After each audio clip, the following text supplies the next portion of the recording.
숨겨진 복지 혜택을 알기 쉽게 전달하는 KGS 복지특파원 김 기자입니다. 사실 나이가 들면서 가장 걱정되는 부분 중 하나가 경제적인 안정일 텐데요. 최근에 정부가 기초연금을 큰 폭으로 손볼 수도 있다는 이야기가 들려오면서 많은 분들이 그럼 내 연금은 어떻게 되는 걸까 하고 불안해하시는 것 같습니다. 특히 우리나라 노인빈곤율이 세계 최고 수준이라는 말도 자주 들으면서 기초연금이 줄어들거나 대상이 축소되면 앞으로 어떻게 노후를 지탱해야 하나 고민이 생기기 마련이죠. 저도 사랑하는 부모님과 주변 어르신들을 떠올리면 마음이 편치 않은데요. 그래서 이번 시간에는 정부와 국책연구기관 등이 논의하고 있는 기초연금 개편 내용과 그 영향이 실제로 어느 정도일지, 또 왜 이런 논의가 나오는 건지 알기 쉽게 풀어보겠습니다. 몰라서 못 받는 복지 혜택 이젠 놓치지 말자. 구독과 좋아요, 알림 설정을 눌러주시면 보다 빠르게 소식을 받아볼 수 있습니다.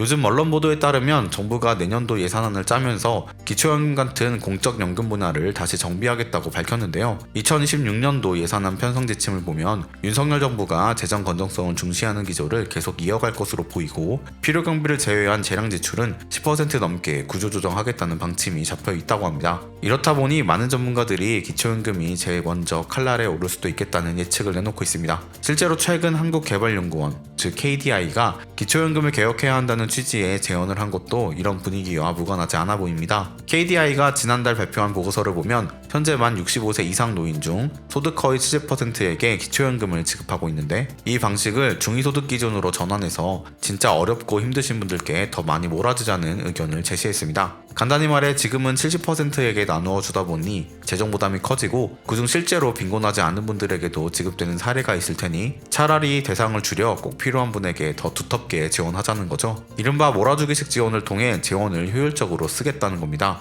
조금 더 구체적으로 살펴보면 KDI는 첫 단계로 기초연금의 수급 대상을 중위소득 100% 이하로 내려서 현재 70% 수급에서 약 57% 수준으로 축소할 수 있다고 하고, 궁극적으로는 37%까지 점차 줄어가자고 합니다. 이렇게 해서 줄어든 예산을 기초연금 금액을 올리는 데 사용하자는 건데, 예를 들어 2026년에 기초연금을 44만원 수준으로 올려서 기존 34만원보다 약 10만원 더 주는 방안을 제시했습니다. 그러면 연평균 4조원에서 9조원대까지 재정을 절감하면서도 정말 어려우신 분들에게는 더 큰 도움을 줄 수 있다는 주장입니다. KDI가 이런 아이디어를 낸 배경에는 앞으로 노인 세대의 자산과 소득이 점차 개선될 것이라는 전망이 깔려 있습니다. 예를 들어 60년대생 이후 세대는 예전보다 노후 대비가 잘 되어 있을 가능성이 크니 지금처럼 70%라는 범위를 너무 넓게 잡을 필요가 없다는 겁니다. KDI는 노인 빈곤율도 2050년에 30%대, 2070년에는 20%대 초반까지 하락할 거라고 분석하며 소득 하위 70%를 계속 유지하는 건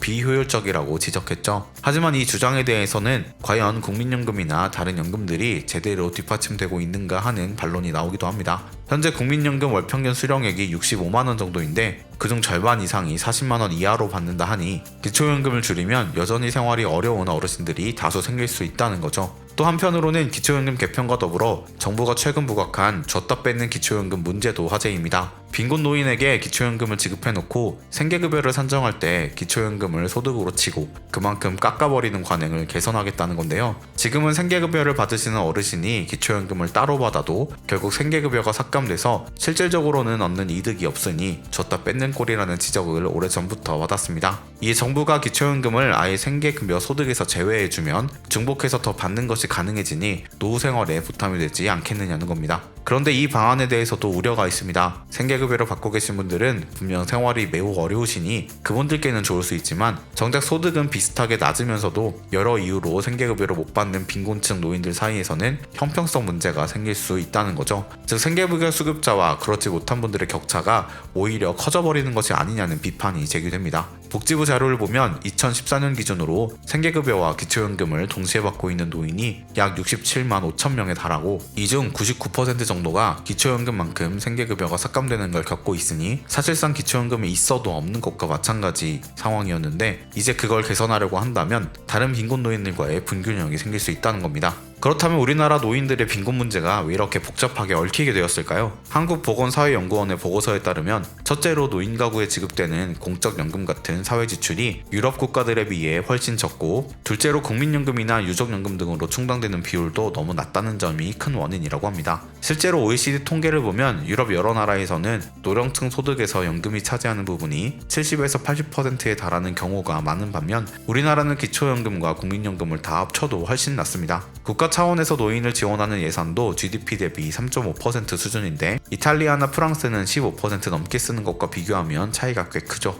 이런 상황이다 보니 한국의 노인 빈곤율이 OECD 1위라는 불명예스러운 타이틀을 오래 달고 있습니다. 그래도 예전보다 조금씩 나아지고 있다는 분석도 있는데, 국회 예산정책처 자료에 따르면 2014년 노인 빈곤율이 47%였다가 2025년에는 40% 정도로 내려갔다고 합니다. 아직도 OECD 평균에 견주면 훨씬 높은 수치이지만 어쨌든 어느 정도 개선되었다는 건 기초연금이 시행된 영향이 크다는 목소리도 있고, 국민연금 확대로 인한 복합 효과라는 의견도 있습니다. 한국노인인력개발원 보고서에서도 기초연금이 노인 빈곤 문제를 완화하는데 가장 직접적인 역할을 했다는 분석이 나오기도 했습니다. 다만 정부가 앞으로 기초연금 대상을 축소할지, 아니면 반대로 빈곤 노인을 위해 더 크게 확대할지, 또는 국민연금 소득 대체율을 높일지에 대해서는 아직 확정된 내용이 없습니다. 확실한 건 우리나라 어르신들이 조금 더 안전된 노후 생활을 누리시려면 기초연금 개혁과 국민연금 구조 개선이 함께 논의되어야 한다는 거죠. 결국 국책연구기관, 정부, 전문가들이 충분히 머리를 맞대어 균형 잡힌 해법을 찾아야 할 것 같습니다. 어떤 방향이든 결과적으로 노인 빈곤 문제의 해법을 찾는 게 최우선이라는 사실은 분명해 보입니다.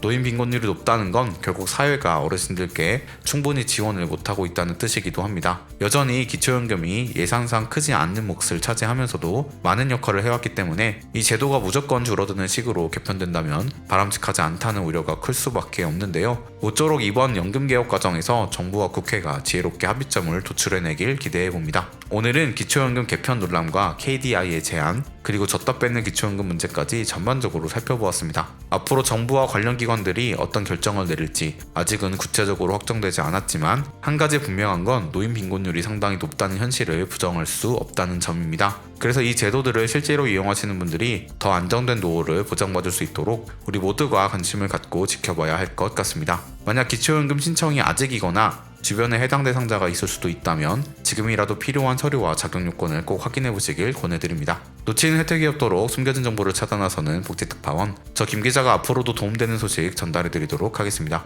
채널 구독과 좋아요, 알림 설정 부탁드리며 더 좋은 정보로 찾아뵙겠습니다. 지금까지 KGS 복지특파원 김 기자였습니다.